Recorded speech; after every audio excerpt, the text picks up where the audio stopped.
ಹರಿಯ ದೇವರ ಭಂಡಾರದಿಂದ ದೈಗೊಂಡ ಉದ್ದ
ಓರಿ ಗೌಡ್ರ ನಮಸ್ಕಾರ ಗೌಡ್ರ ನಮಸ್ಕಾರ. ಬರ್ರಲ್ಲ ಎಲ್ಲದಿರಿ? ಇಲ್ಲೇ ಅದ ಹೇಳ್ರಿ ಗೌಡ್ರ ಹೇಳ್ರಿ. ಲೇ ಮರಿಗ ಓರಿ ಗೌಡ್ರ, ನಾನು ಹೇಳಿದಂತೆ ಭೂಮಿಗೆ ಲಿಂಗ, ಸೀಮಿಗೆ ಲಿಂಗ, ಎತ್ತಿಗೆ ಲಿಂಗ, ಮನೆಯಾಗಿರೋ ಬಂಗಾರದ ಮಂಚಕ ಲಿಂಗ, ಟಂಕ ನಾಡದಲ್ಲಿರ್ತಕ್ಕಂಥ ಎಲ್ಲಾ ಪ್ರಜೆಗಳಿಗೆ ಲಿಂಗ ಕಟ್ಟಿರಿ ಮಕ್ಕಳ್ರಿ. ಎಲ್ಲ ಕಡೆ ಕಟ್ಟೇವ್ರಿ ಗೌಡ್ರ. ನೋಡ್ರಿ ಈಗ ಮಂಚಕ್ ಕಟ್ಟೇವ್ರಿ, ಅಲ್ಲಿ ಕಂಬಕ್ ಕಟ್ಟೇವ್ರಿ, ಆಯಿ ಕಟ್ಟೇವ್ರಿ. ಆಯಿಗೆ ಲಿಂಗ ಕಟ್ಟರಲ್ಲ. ಹಾ ಆಯಿ ಕಟ್ಟಿದ್ರೆ ಮುತ್ತೆ ನಮ್ಮ ಸುಮ್ ಬಿಡ್ತಾನೇನ್ರಿ?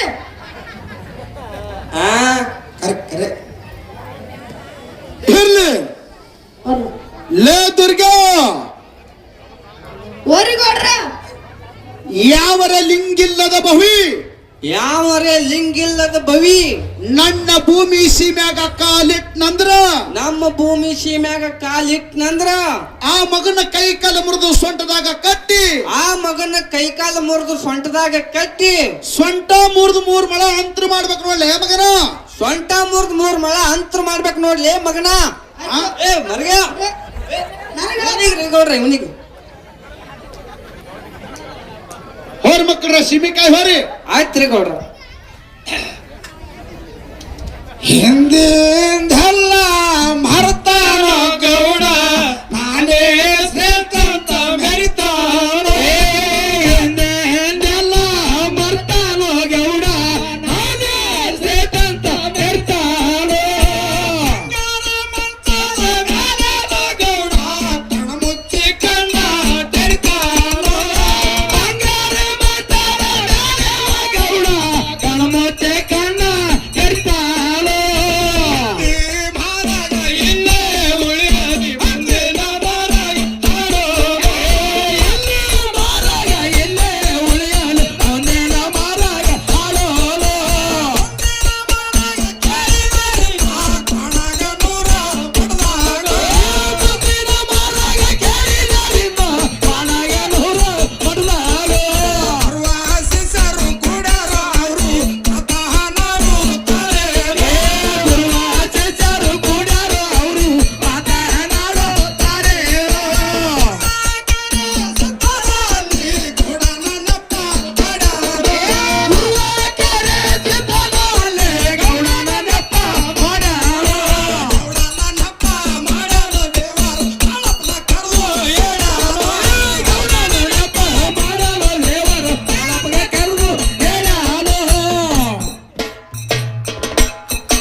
ಇವತ್ತು ನಾನು ತಲೆಗೆ ದಿಮಿ ದಿಮಿ ಅಂತ ನಾನು ತುಂಬಾಯ್ತು.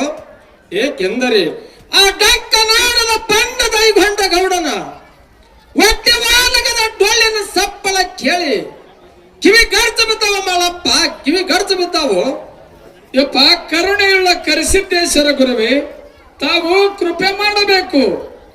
ಯಾವ ಹೊನ್ನಂಗಿ ನಾಡಿನ ಅರಸ ಡಂಕ ನಾಡದ ಬಂಡ ದೈಗೊಂಡ ಗೌಡ ಪಾಂಡುರ ಮಠಕ್ಕೆ ಬಂದು ಸಿರಿ ಸಂಪತ್ತ ಬೇಡಿಕೊಂಡು ಭಂಡಾರ ತೆಗೆದುಕೊಂಡು ಹೋಗ್ಯಾನ. ಈಗ ಸಿರಿ ಸಂಪತ್ತ ಬಂದ ಮೇಲೆ ಢಕ್ಕನಾಡ ದೈಗೊಂಡ ಗೌಡ ಸಿರಿ ಕೊಟ್ಟ ಗುರುವಿನ ಮರೆತು ಗರುವಿನಿಂದ ಮೆರೆಯುತ್ತಿದ್ದಾನೆ. ನಾನಾದರೂ ಈಗ ಢಕ್ಕನಾಡ ದೈಗೊಂಡ ಗೌಡನ ಮನೆಗೆ ಹೋಗಿ ಬರುತ್ತೇನೆ. ತಾವು ಸ್ವಲ್ಪ ಹೊತ್ತು ತಡೀರಿ ಗುರುದೇವ, ಶಾಂತನಾಗಬೇಕು.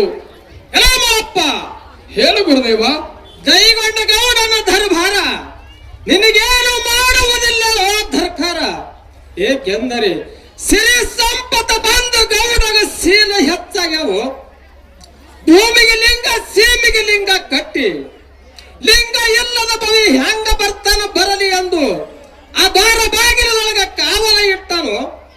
ಒಂದು ವೇಳೆ ಲಿಂಗ ಇಲ್ಲದವ ಬದ್ರ ಕಂಬಕ್ಕೆ ಕಟ್ಟಿ ಹೊಡೆದು ಹೆಣಕಿದ ತಳ್ಳಿ. ಗುರುದೇವ ಕರಿಸಿದ್ದೇಶ್ವರ ಗುರುವೇ, ತಾವು ಕೃಪೆ ಮಾಡಬೇಕು.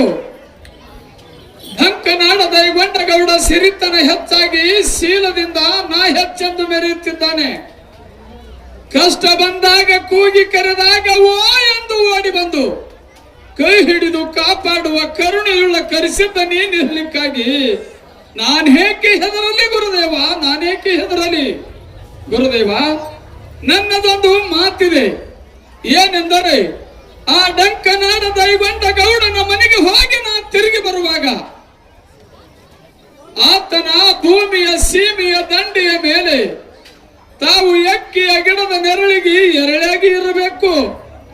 ಒಂದು ವೇಳೆ ನೀವು ಬಾರದಿದ್ದರೆ ನನ್ನ ಬಾಳು ಶಿವಗೋಳಾಗುವುದು ಗುರುದೇವ. ಆಗಲಿ ಮಳಪ್ಪ, ನಾನಾದರೂ ಖಂಡಿತವಾಗಿ ಬರುತ್ತೇನೆ. ನೀನು ಧೈರ್ಯವಾಗಿ ಹೋಗಿ ಬಾ ಮಳಪ್ಪ, ಹೋಗಿ ಬಾ. ಹೋಗಿ ಬರುತ್ತೇನೆ ಗುರುದೇವ. ನಿಮ್ಮ ದಯಾ ಸದಾ ನನ್ನ ಶಿರದ ಮೇಲಿರಲಿ ಎಂದು ಬೇಡಿಕೊಳ್ಳುವೆನು ತಂದೆ. ಆಗಲಿ ಮಳಪ್ಪ, ಸದಾ ಹೆಸರಾಗಿರುತ್ತದೆ. ಹೋಗಿ ಬಾ. ಹೋಗಿ ಬರುತ್ತೇನೆ ಗುರುದೇವ.